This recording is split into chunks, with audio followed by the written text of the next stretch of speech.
Hadirin rahimakumullah, pada kesempatan yang mulia ini izinkan kami menyampaikan satu judul khutbah, yaitu bagaimana cara kita meneladani Rasulullah sallallahu alaihi wasallam. Di dalam Al-Qur'an Allah Subhanahu wa taala berfirman dalam surat Ali Imran ayat ke-31, Allah sampaikan firman-Nya kepada kita. A'udzu billahi minasyaitonir rajim. Qul in kuntum tuhibbunallah fattabi'uni yuhibbukumullah wa yaghfir lakum dzunubakum wallahu ghafurur rahim. Kata Allah Subhanahu wa taala, qul in kuntum tuhibbunallah, katakanlah jika kalian mencintai Allah, fattabi'uni, maka ikutilah aku, yaitu Rasulullah sallallahu alaihi wasallam. Yuhibbukumullah, ketika kita mengikuti Rasulullah sallallahu alaihi wasallam, maka kata Allah, yuhibbukumullah, Allah akan cinta kepada kalian. Wa yaghfir lakum dzunubakum, bahkan tidak hanya cinta, Allah Subhanahu wa taala berjanji kepada kita akan mengampuni dosa-dosa yang kita lakukan. Wallahu ghafurur rahim, Allah Maha Ghafur, Maha Pengampun dan Maha Penyayang. Hadirin rahimakumullah, dalam sababun nuzul ayat ini berbicara tentang bagaimana Allah Subhanahu wa taala menantang orang-orang yang mengklaim dirinya beriman kepada Allah, menantang mereka yang mengatakan dirinya mahabbatullah, mencintai Allah Subhanahu wa taala.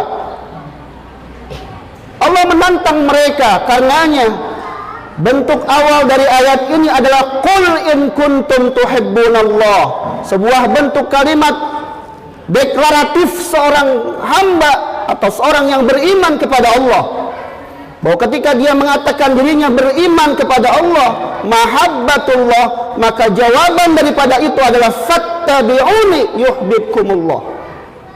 Orang yang mengklaim dirinya beriman kepada Allah, orang-orang yang mengklaim dirinya itu mencintai Allah Subhanahu wa taala, kata Allah Subhanahu wa taala, buktikanlah dengan ittiba kepada Rasulullah sallallahu alaihi wasallam, dengan mengikuti Rasulullah sallallahu alaihi wasallam. Hadirin rahimakumullah, ada dua cara bagaimana kita bisa dianggap mengikuti Rasulullah sallallahu alaihi wasallam. Yang pertama caranya adalah menjadikan Rasulullah sallallahu alaihi wasallam sebagai qudwah hasanah. Dalam surat Al-Ahzab Allah Subhanahu wa taala berfirman, laqad kana lakum fi rasulillahi uswatun hasanah. Hadirin rahimakumullah, perhatikan ayat ini dengan baik. Allah menyebutkan laqad kana lakum fi rasulillahi uswatun hasanah. Ada pada diri Rasulullah sallallahu alaihi wasallam qudwatun hasanah, uswah hasanah, contoh yang terbaik.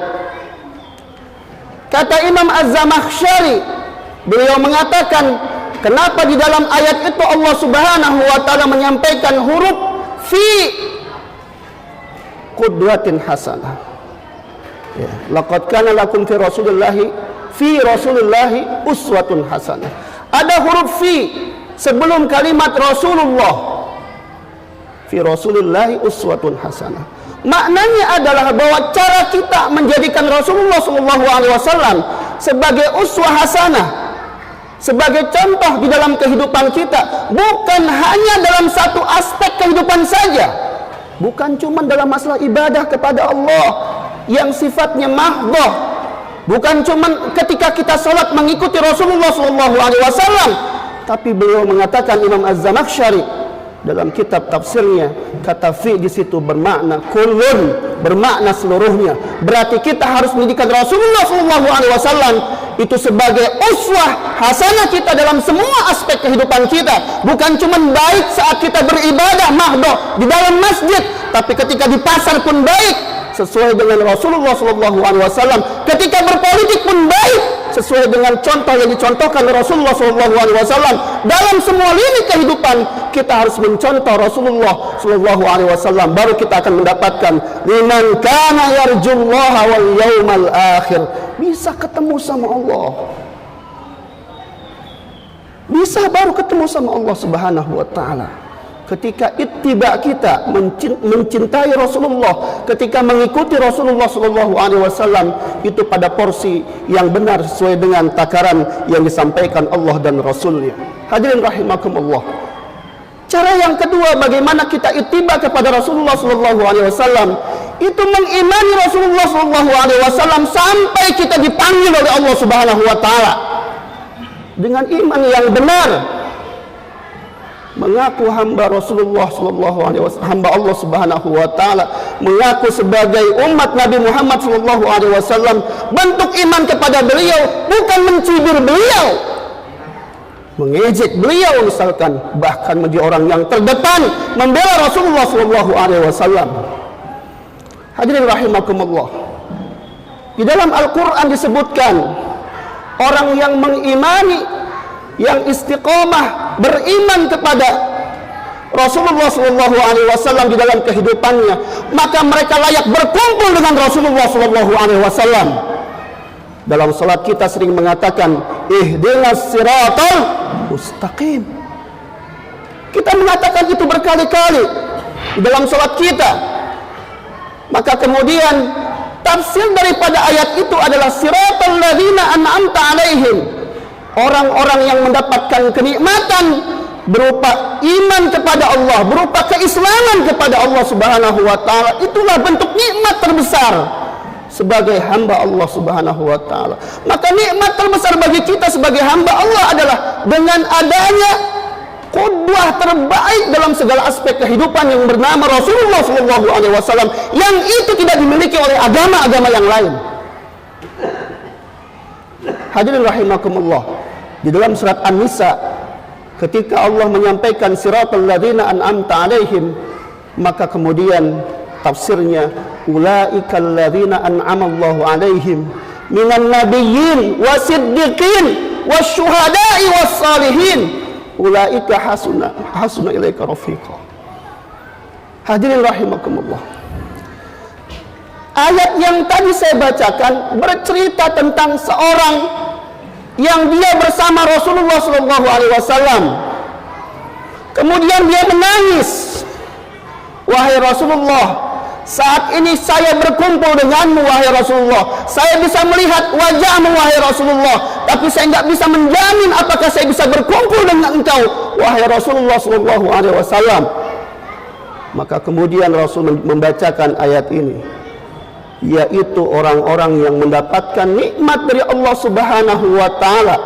Maka nikmat yang tadi saya sampaikan dalam surat Al-Fatihah adalah ketika kita berkehidupan seperti Rasulullah, beriman seperti Rasulullah SAW. Karena kata Rasulullah, ketika kita menyatakan diri kita beriman kepada Allah, maka berat atau hal terberat yang harus kita pertanggungjawabkan dari keimanan kita kepada Rasulullah, kepada Allah Subhanahu wa ta'ala adalah istiqomah dengan keimanan kita. Amantu billahi tsumma istaqim. Itu yang paling berat. Karena dalam hadis yang lain disebutkan, orang bisa saja paginya beriman, sholat subuh berjamaah dengan kita, tapi siangnya dia kemudian kafir.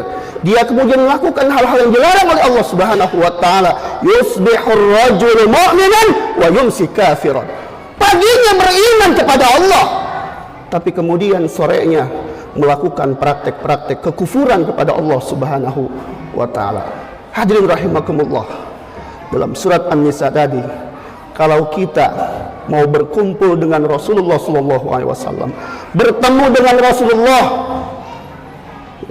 bisa bertemu saja sudah senang, apalagi bisa berkumpul masuk surga bersama Rasulullah SAW.